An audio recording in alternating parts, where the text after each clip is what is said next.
Hello and welcome to LSI's webinar with author Robert Crowe and Dr. Marilyn Saucedo. Today's topic is the value of question-driven feedback, how instructional leaders cultivate a climate of ownership. But before we get started, just a few quick housekeeping items. You, the audience, will be in listen mode only, but we do want this to be very interactive. So if you look at your GoToWebinar control panel, you'll see there is a question box. Type in questions for our presenters throughout the presentation, and at the end of this webinar, we'll have a Q&A session where we will answer questions from all audience members. We'll also monitor those questions for any other technical questions you might have along the way.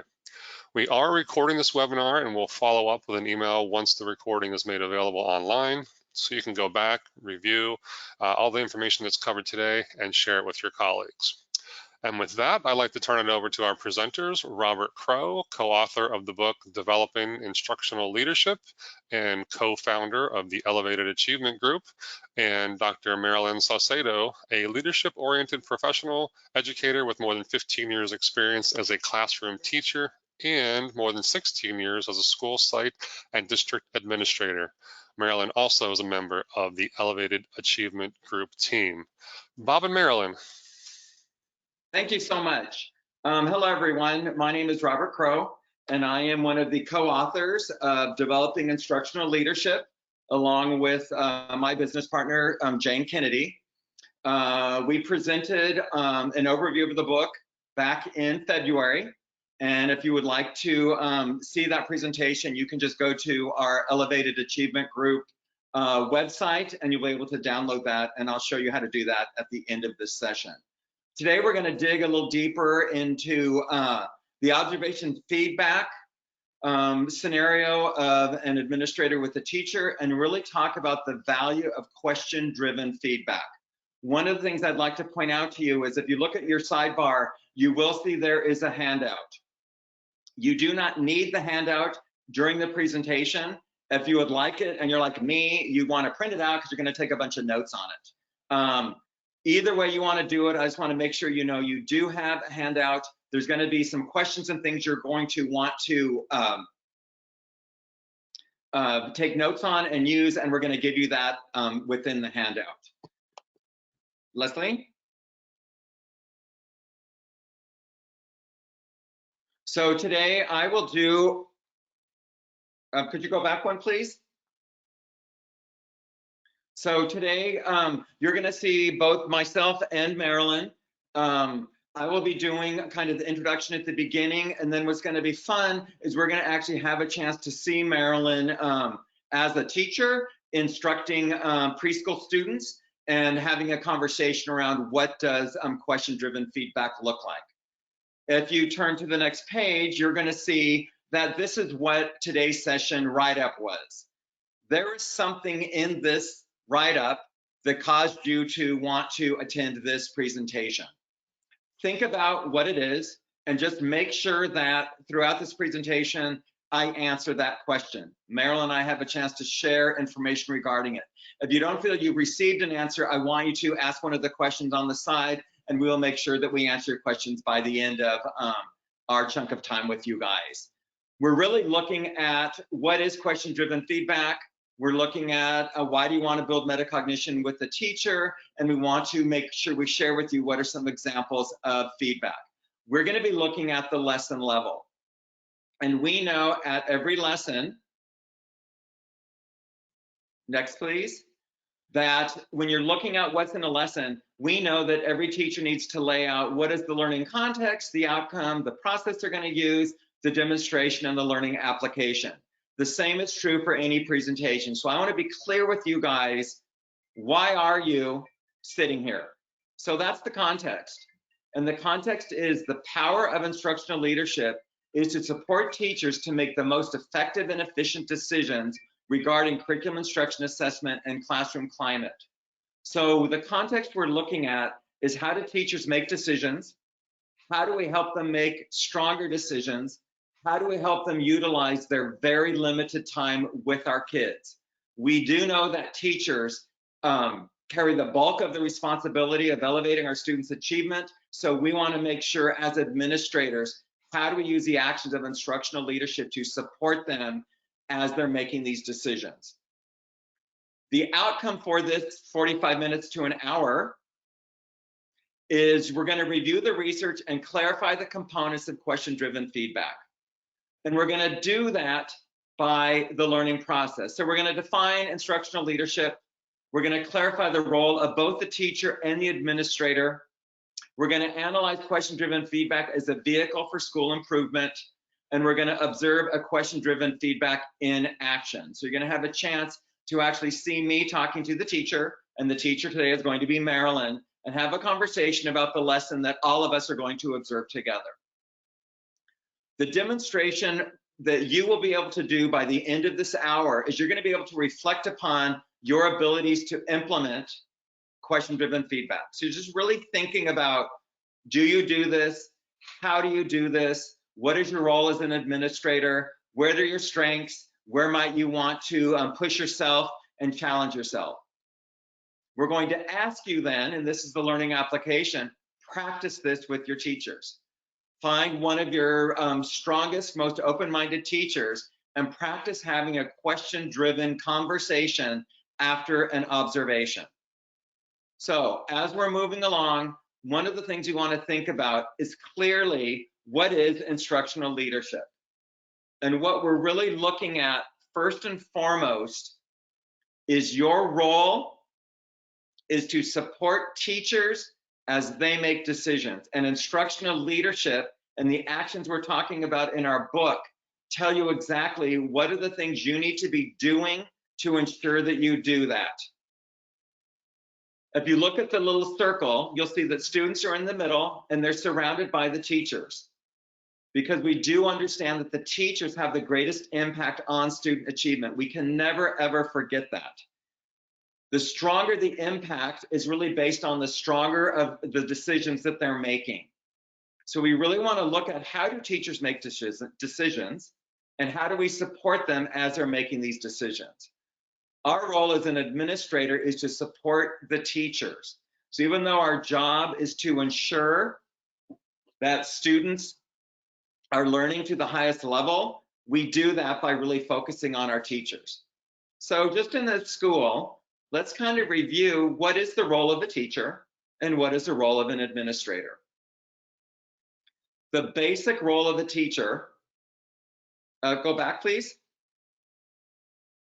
The basic role of the teacher is to consistently make decisions during planning, during delivery, and after the fact during reflection that increase the likelihood of elevated student achievement.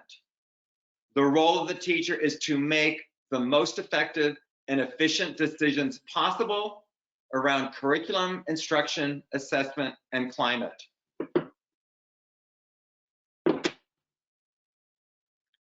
They're doing this to increase the likelihood of elevated student achievement. That's their role. Now, of course, we know it means instructional strategies. That can mean, how do we use our textbooks? It means, how do we understand the standards? But it's about how to use all those resources and make decisions about that. That is the role of the teacher.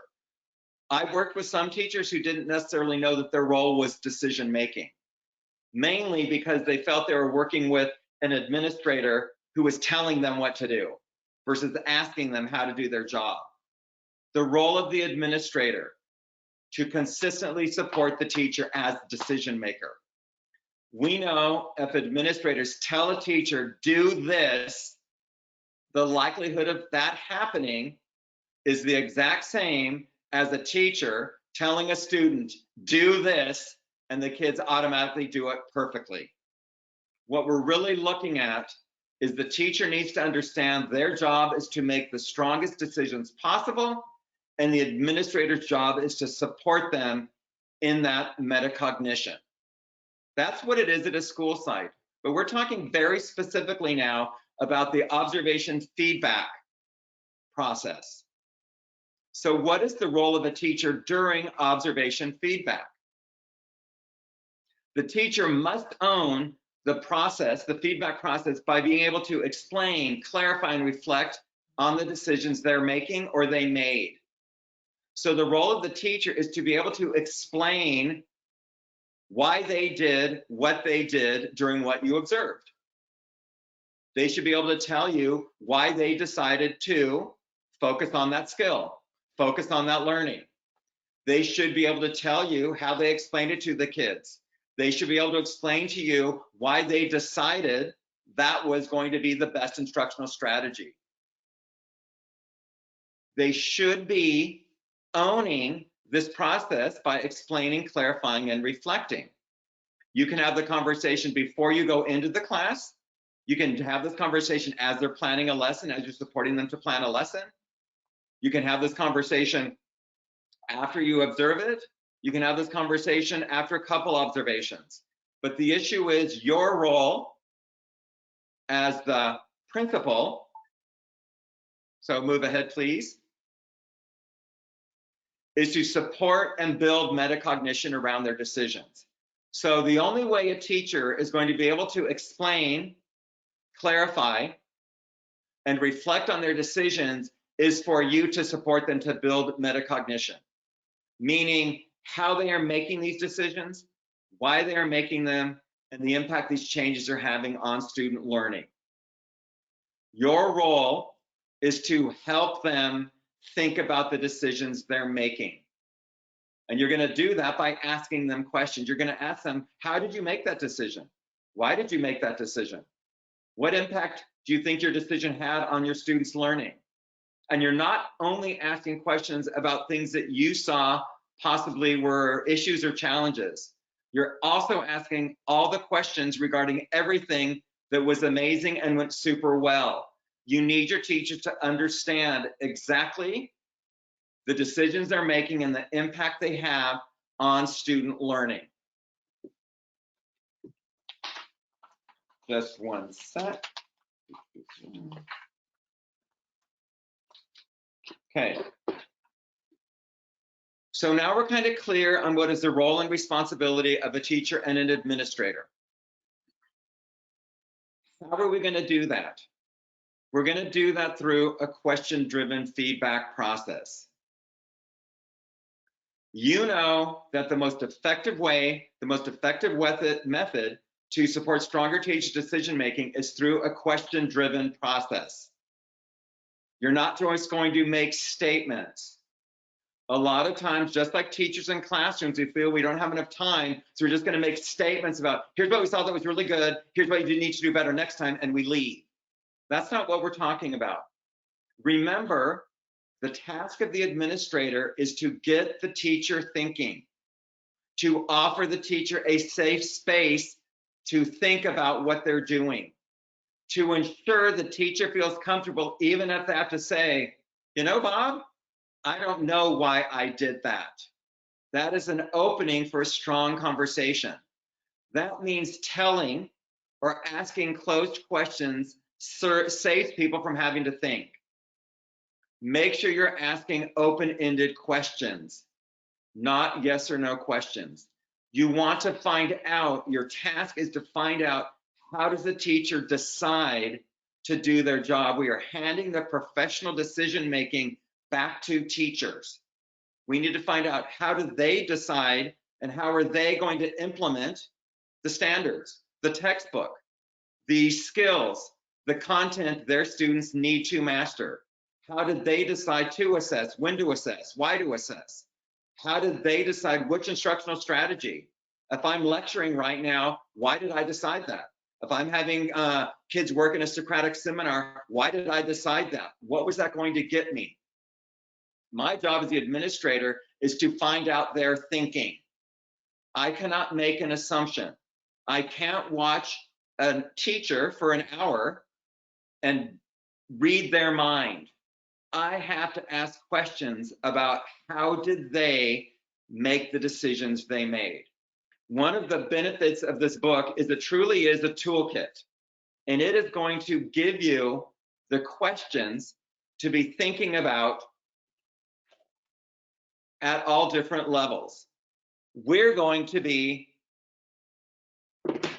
looking at questions that drive feedback at the lesson level. As I kind of introduced you during the agenda, for every lesson, Here's what teachers need to decide. Why are the kids learning this today? Why is it important? The teachers need to know that. You need to know what the teachers are thinking. Stating the learning outcome. What will the students learn? The teacher needs to decide, what specifically are my kids learning in this 45 minutes? What will they walk out being able to do? I need to know what the teacher's thinking is and how they decided that. How will the students learn it? These are the instructional strategies. There's a million of them. We all know that some are stronger than others, but we also know a teacher who has methodically decided what is the strongest instructional strategy based on what the kids are learning and what they'll do to demonstrate it is going to be more effective. I want to find out, how did the teacher decide and what they decided for their instructional strategy. Look at the learning demonstration. How will the students demonstrate that they learned it? What is the physical activity, and it needs to be produced, so it's going to be either speaking or writing or demonstrating that they learned it. How connected is that to what the students were told they were going to be learning and what the teacher wanted the students to learn? I will ask the teacher, how did you decide what that product was? I need to know what their thinking is. I want to find out how they're thinking, how they're working with all of this, because the stronger it is, I need to know how I can support them to get even stronger. If there's gaps, I want them to begin to identify what their gaps are, so the teacher and the administrator together can figure out what next levels and steps of support do they need. And how will the students continue to use what they have learned? So when are they going to use this skill again?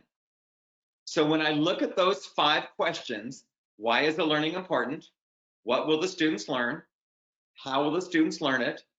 How will the students demonstrate they have learned it? And how will the students continue to use what they have learned in any lesson? And I've talked to a lot of teachers, they say, yeah, that's my job. You should be able to ask me at a minimum those 5 questions, and I should have an answer. So what we're going to look at today is, during the lesson level, how does the administrator kind of take notes, what you're looking for? And again, remember, your mindset is really on, I need the teacher to understand how they make decisions. So if we turn to the next slide, you're going to see, and in the handout, you have these 2 pages in a larger font so you actually can read them. You don't have to have, your magnifying glass. But we have just a variety of possible questions regarding, why are they learning this? What are they learning? How will they learn it? How are they going to demonstrate? How will they use it? And so in a few minutes, I'm going to be talking with Marilyn, introduce her to you guys, and then we're going to observe a lesson. Now, during the observation, I'm going to take notes with my pad and pen. What I'm going to be doing is I'm going to be writing down anything that I see that is super strong. I have a question for Marilyn. How did you decide to do that? That worked really well. I'm going to write down any possible concern or challenge I have, because I know that's where I'm going to need to lead the conversation. But you won't hear me say, you didn't tell the kids what they're learning, do that next time. Because I know that's not going to get me anywhere, because that's not going to make Marilyn or help Marilyn change her decision making. I will ask her questions regarding what just happened. I have to honor the professional in Marilyn about how she laid out this lesson. And you're going to see, I always start every debrief with the same 3 questions. I always am going to ask, what were the students learning? I need her to tell me. What did the students do to show that they learned it? I need her to tell me. Even if I stared at it and saw it, I still need her to articulate it. And then I'm going to ask her, was the lesson successful for you? Were you pleased with the results? And I need her to begin talking. So again, the data I have on my side that I'm using to drive the conversation is what I observed in class and also what she's telling me right now. I am listening for how she's making decisions because my job is to figure out with her what might be her next levels of support. I'm not looking at everything. So someone might say, oh my God, Bob, I'm in a classroom and nothing worked well. Then you need to decide where you want to begin and what's the first step for that teacher. So I am going to introduce you to Marilyn. So Marilyn, are you coming on in? I am right here. So this is Marilyn Saucedo.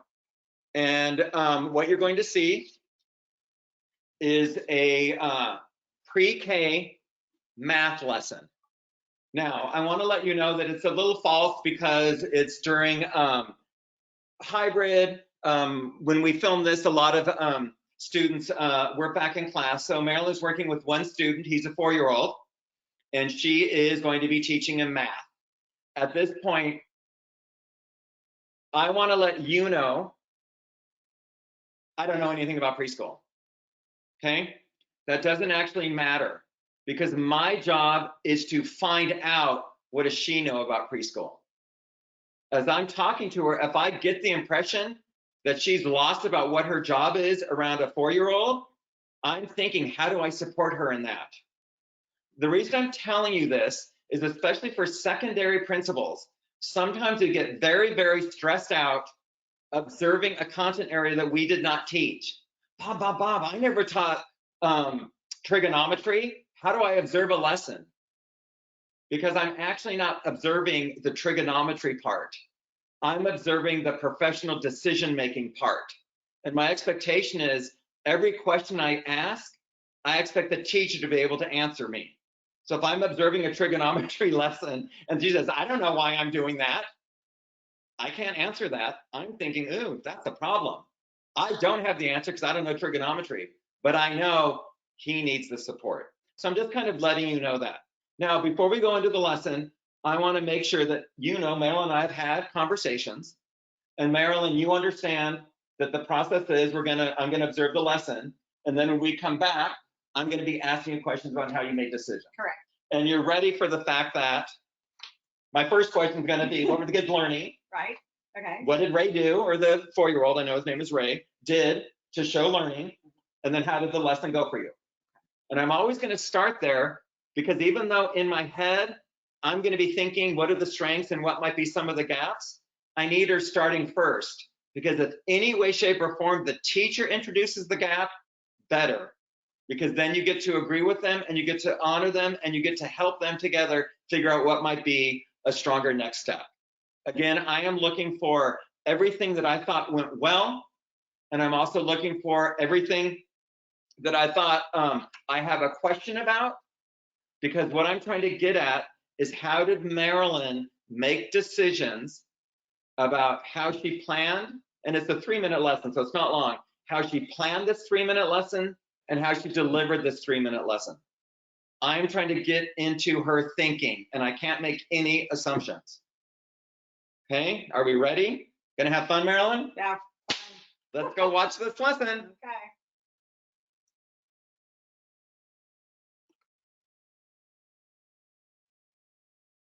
Leslie, we don't have any sound.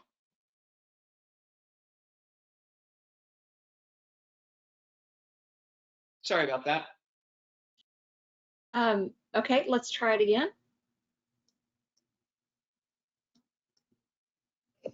What colors? Okay, so here's what we're going to do today. I want to talk about patterns, okay? A pattern is something like if I put these in a particular order, like I put red here and green here and blue here and orange here and black here, I would want you to make the same pattern, okay? So hold on. So hold just a second. Well, this is how mine is. Okay, but you see how mine is? Okay, what I want you to do is I want you to make the same pattern. So what do you think I want you to do? What did I just say I wanted you to do? Tell me. I forgot. Okay, I need you to make the same pattern. But I can't because I don't know how you do it. Okay, so what? And mine's not in the same order. Okay, so it's really great that you said, oh, I don't know what to do. So let's look at it this way. What color is that? Red. Okay, so which one do you need to put What first? color is that? Listen, what color do you need to put over here so that it's just like mine? What do you need to put? Awesome. What color is this? Gray. So what would you have to put next to the red? Gray. Awesome. So can you follow the pattern? What comes next? Blue. Uh-huh. And then? And then? So what do you see about these? It's the same. It is the same. Absolutely. So what did you do when you got stuck and you couldn't figure it out? What did you say? I did it. You did do it, but what did you ask Grandma? I asked, I didn't know how to do it. Yes. And what did I do? Did I help you? Yes. Okay, so I'm going to shuffle these up. Okay? I'm gonna shuffle mine. Okay, shuffle your stuff. Okay, are you ready? I'm going to put a different pattern from the last time. And this time I want you to make the same pattern that I made. I'm just going to make a stand-up pattern. It doesn't matter as long as you have them in the right order, because that's what a pattern is. So which one comes first?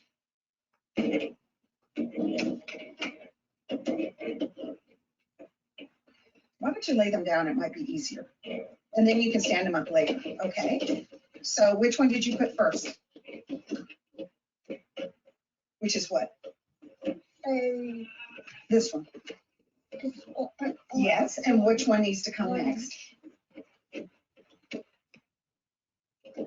Oh, which is what?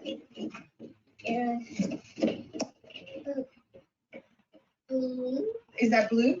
I don't know. What color is this right here? What color is that? What color is that? Red. Perfect. So what color needs to come next? Green. Is that one green? No. What color is it? Blue. So which one needs to be, oh, so what did you do? You fixed it, huh? Okay, so what color comes after the blue? Why did you change it? Good job, What's wrong? because you were wrong and you fixed it. Okay, This is the same pattern. it is the same pattern. Give me 5. Give me 5. Give me 5. 5. Thank you. Okay. Hey, Marilyn, how are you? Hey, I'm well, thanks. That was very fun. Yeah. All righty. So what was Ray learning? He was learning to create a pattern. Create a pattern. And what did he do to show you that he had learned it? He put the markers that I had in the correct order, Okay. copying mine, So you actually saw him do it. So he's I actually physically saw doing it. physically doing it, because as a kindergartner, I know that he's got to be able to manipulate it. Okay. And then, so how'd it go for you? It went fine until Okay. I realized, after hearing myself, that what I was having him do was really put things in order. It wasn't really a pattern per se. What I realized was, yes, he put them in order, and that is a pattern, but having, maybe if I could put like 2 blues and 3 reds and 2 Okay. blues. Yeah. So what I want to let you know was that was my question. Oh, So I've not taught pre-K, and I haven't had a chance to naturally study the pre-K math standards, but I am college educated. And so in my head, I thought, oh, Marilyn said pattern, but it looks like it's a sequence. mhm. So I have a question. I'm not here to beat her up. I have a question for her because I need to know more about this. What's interesting in the way we asked the question, she just answered it. So, okay, Marilyn, so then my question is, if it is a sequence, not a pattern, Mhm. what do you need to do next, or what are you planning to do next with Raymond, so he understands Yeah. what the difference is. Well, is tell him, yes, this is, you put things in order, and by knowing that there's an order, then you can create a pattern by showing him the same number Okay, of items okay, and then seeing if he can create that. So now it's not just, it's a red, it's a blue, it's a green, it's a red, or whatever it is, yellow. Now it's like, okay, what if you have 2 of the yellow, 3 of the red? Well, can you create that? Because now it's really a pattern. So I have to add that. And I think what happened was I realized that they've got to know sequencing before Okay. they can do a pattern, okay, but I missed that. okay. Do the standards tell you the difference between sequence and pattern? They do. Okay, and so that's how you can go to figure this out, right? Correct. But I went on what I thought I remembered Okay, rather than actually using the exact standard. okay, And that's where I made the mistake. okay. But And it's fixable how are we gonna fix it? by re-looking at the standards and seeing where they are in the Okay. sequencing Okay, of the standard, and then backfill, okay, and then strengthen them both. okay. I noticed that you asked him a lot of questions, and sometimes he could answer them and sometimes he couldn't. Right. How did you decide when an answer was acceptable or not? Because I noticed, good kudos to you, you didn't beat him up when he didn't answer the question. No. So what's the value of, how do you decide what questions to ask, and how do you decide when, I mean, he's 4 years old, when it's okay to not demand an answer? Do you get what I'm asking? I'm trying to get your thinking around the whole conversation you're having with him. Well, if I saw that the answer was just completely wrong, Okay, I asked him, are you sure? okay, Take a look at mine, and I had him look at what I did, and usually that would help him get an answer. okay, But what was really cool was that if I asked him the question, I noticed it gave him an opportunity to think about it.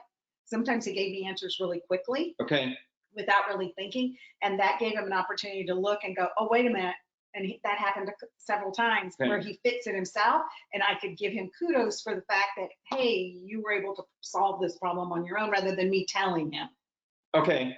And do you think he knew what he was learning? Yeah, I do. What's your evidence? Because he did not answer the question when you asked him, so I'm just wondering what you saw. Which question? What are you learning? Oh, I thought he had. Okay, it could be, it's fine. Yeah. Okay, He said put it in order, and I think that was one of my little red flags, okay, that he said put it in order rather than he said it was a pattern. okay. And did he master the skill by the end of the time? He mastered the skill I actually taught. He didn't master the skill I wanted him to learn.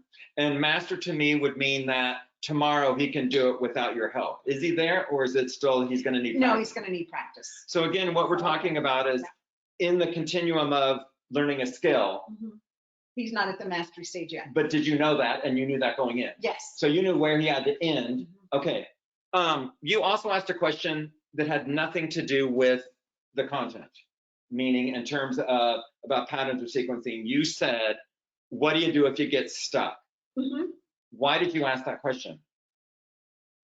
Because I wanted him to realize that if he did know, that he could either ask a question or he could let me know. Okay, why is that important for a student to be able to do that? Because if they don't know when they don't understand, wow, they haven't learned it. Okay, is that part of the standards, or how do you know to ask that? Like, how did you decide to actually ask that question? Because remember, we talked about the fact that there were the 5 questions we needed to know. One of the things is I have to make sure that he is aware that he needs to know why he's learning it, Okay, what he's learning. okay, And he won't know if in fact he's learned it, if he doesn't know when he's gotten stuck or not. okay, okay. I've been reading about mathematical practices. Yes, Is that one of them? it is. It is. He has to be able to understand if he's learned it and to persevere in learning. He's 4. Well, but it's a foundational thing. Okay, In other words, we want to start early. elementary school teachers and pre-K through second in particular, Mhm. it's really important for us to start to lay the groundwork Okay, for getting kids to actually be able to think about, I understand what I'm being asked to do. And part of that and persevering is knowing when you get stuck, okay, so that when they start getting into middle school and in high school, they can identify that for themselves. So part of him recognizing when he doesn't understand is key to being successful in as he. okay. So I have a kind of a, well, I'm just gonna ask a question. It's not an odd question. So one of the things I noticed that I appreciate, and it's something I kind of look for when I'm observing and just how teachers are talking to kids. I noticed that you are very clear, you're firm, but you're also, there's a tone that is very comforting. How did you decide, or how do you decide, or when did you decide that is the tone you're going to take as a teacher, and what does that get you? Well, the tone is very much about making sure that that Raymond understood, that the student understood that this is something important. Okay, So my tone is very much, we're going to really focus in, and this is the way we're going to talk. But I needed to make sure that that I was kind and I was helpful, and again I was questioning, because I wanted him to be comfortable to be able to say to me, I'm not sure. why do you need to be kind and helpful and comforting? What does that get you? It gets me having them be honest with me Okay, about whether they understand, whether they don't. okay, so I see you looking at me like my questions are really stupid. And so the reason I'm asking these questions is because I need you to be super clear about why you do everything you're doing. And so a lot of times it can just be a personality trait. Well, I like people, so I never be mean to someone. But the reason I'm asking you as the administrator is because I want you to be very aware of how you work with your kids, because if I need to send a new teacher in to observe you, I want them to recognize, oh, I don't have to be Marilyn, but I notice what she's doing and how she's talking. I can replicate that. So again, sometimes to administrators out there, my questions might seem so obvious. He's like, what are you even talking about? I need my teachers to be aware of everything they're doing, because I have to utilize them to support teachers who might not understand tone matters. Now, a preschool teacher, it's going to be hard to find a preschool teacher whose tone beats up the kids. I'm a middle school teacher way back in the day. I know middle school teachers who talk that way. So I just want to make sure that as we're talking, how are teachers actually deciding everything they're doing and why they're doing it? Anything else you want to add in terms of the lesson we just saw? Anything I need to know regarding how you make decisions with that? I don't think so. I'm good. Okay. If I were to ask you what next support would you want? What would we, what can I offer you? Probably just an opportunity to re-examine the scope and sequence and make sure that I've got Okay. that down, as accurately as I thought, because it's been a while since I've taught that grade. Okay. So what I thought I had clear, I Okay. may not have had quite as clear. Okay. Would that benefit you? Would you want to do this alone? Would you want to do it with your grade level cohort? No, I think doing it with grade level cohort would make more sense, because then I could probably ask them some of the things that they do, maybe share some Okay. of that information. And If there were, say, for example, an after-school PD at the district office that was on a review of the math standards, would that be something you'd be interested in going to? Yeah. Okay. absolutely. Okay. So that's the end of the debrief. Okay. But what I want to do now is ask Marilyn, as a teacher, because obviously you and I are experienced, Yeah, we'll say it yeah, that way. Yeah. Has this always been the way that you have had an evaluation, observation, feedback?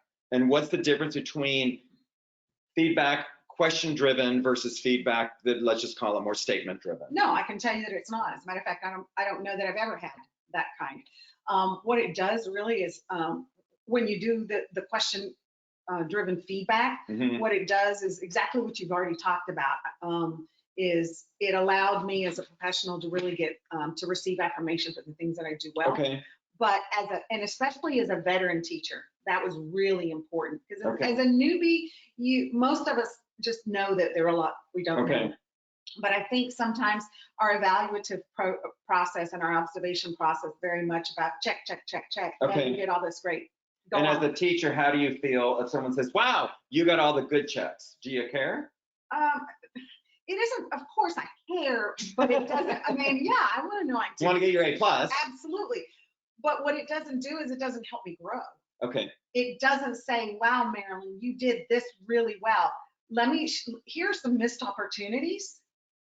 And what is so cool is I get to note those missed opportunities simply because of a conversation where I'll say, oh, great question. I'm not really sure. So what it does is it makes me think, gosh, maybe that's something I need to start thinking about. So what feels better, you identifying the missed opportunity or me telling you what you missed? Oh, no, I'd rather much come up with that because then Okay. I own it. Okay. Anything else you want to add in terms of this process? No, I think it's the way to do, and I think it is something very important. I think that especially veteran teachers would appreciate Okay. because it really helps them grow. Our observation and formal evaluations, for example, are Right. not a growth model. Yeah. This allows for a growth model, even in informal observations. Okay. Okay. Wait, thank you, Marilyn, for you're going to hang here with me. Okay. Don't go away. Okay. So then that's kind of the end of the content. What I want to do is just kind of walk through a couple last pages, then take any questions that any of you have. So basically everything we're talking about is in this book, Developing Instructional Leadership, and you're going to see there are piles and piles of support questions, what you have in the handout. So we really give you a lot of the information to make sure you can do this. Thank you, Leslie, go next. You can go to the Learning Sciences website if you would like to purchase the book. You're also, as we just heard at the top of the hour, that you're going to be getting an email that includes a link to this webinar, to this presentation. It will also tell you exactly how you can purchase the book if you would like it. We're also going to suggest that you go to Elevated Achievements website, and you can look at presentation archives, and you will find this presentation and a variety of our other presentations in terms of a variety of topics, but we're now talking really about the topic of instructional leadership. Next slide, I think, Leslie, are we finishing up? Oh, also, Jane and I, you didn't meet Jane, but you will. In June, we're going to be at the Learning Sciences Building Expertise Educators Conference, which is towards the end of June. And we're going to be talking about instructional leadership. We'll also be talking about student ownership. We would love to see you there. Again, if you go to the LSI website, you'll be able to sign up and kind of get more information regarding this really nice conference. And we are, again, Elevated Achievement. There is our website, and we want to check and see if there are any questions that any of you had.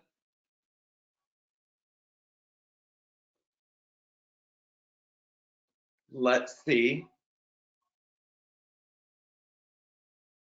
I think, let's see, because sometimes you send them to me on your email. Okay, or text.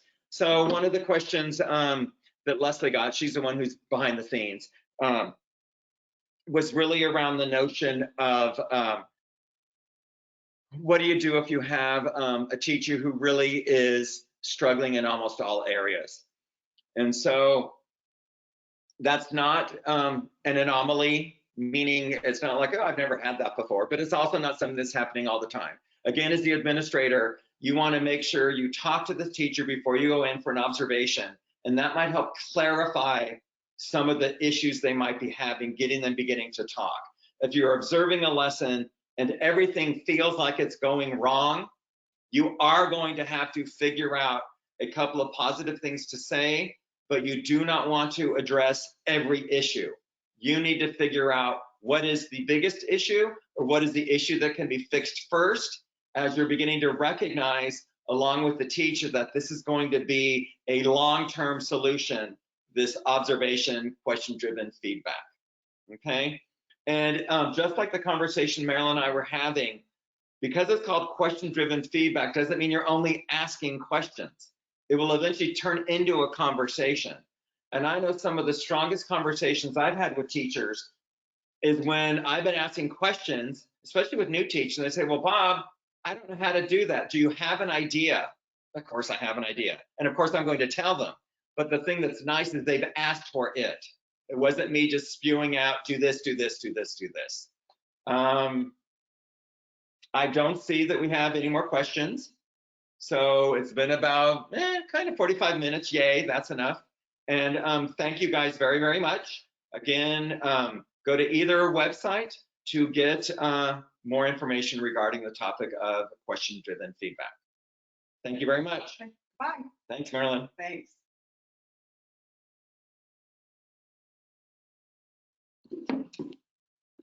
Guess I turn this off.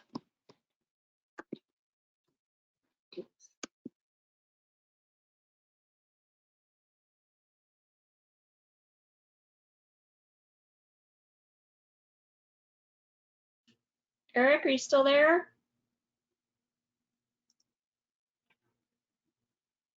Yeah, but I'm going to end it. Call me if you need to. Sounds good. Thank you so much.